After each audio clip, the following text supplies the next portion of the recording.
So guys, I've just watched the third episode of Ahsoka, and while short, it was still kinda nice. We had a couple of cameos here and there, and we had to explore certain character dynamics in this episode. So as always, spoilers ahead for this review. For starters, I kinda find it interesting that we get a glimpse of Sabine's initial training with the blade, or at least her refresher course. And yes, I'm sure no doubt some of you have already seen how much Hu Yang mimics Grievous. I guess it's a result of a Clone Wars era Jedi training program that he has. It was mentioned that Sabine's midichlorian count was lacking compared to any other Padawan that Hu Yang has ever seen, but if you have been watching a lot of other theories on Ahsoka, you will know that if one were to train the connection with the Force, as she said, regardless of their midichlorian count, it's still possible for them to have some level of Force sensitivity per se, much like Chirrut Îmwe from Rogue One. And if Sabine really does take that path, I guess it isn't really that bad.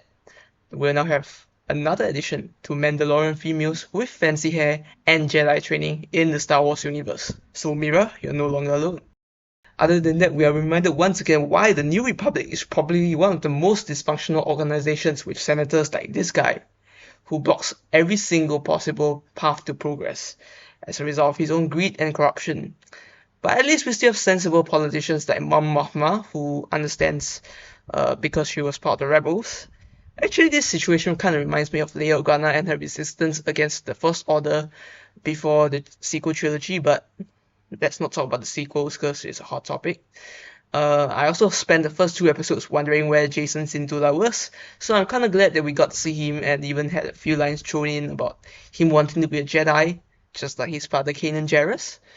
But anyways, we can see that Hera has grown a lot from just being the leader of the Ghost Troop to a general in the fledgling New Republic and a single mom raising an excited kid. Yeah, so having to balance politics and family ain't an easy job.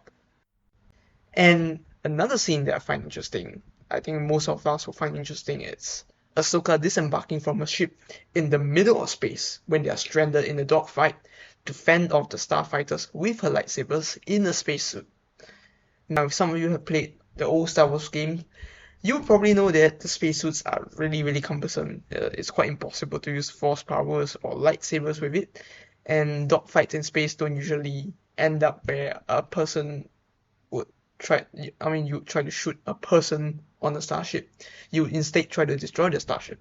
But typical villain logic decision making kind of made that easy for them. So as a kind of a convenient plot point we have here. Now they are stranded on a planet and they're not dead. But at least we'll see what happens in episode 4, which I've watched and I'll just make a separate video on. Let me know what you think about episode 3 down in the comments below. As always, thanks for watching, and may the Force be with you guys.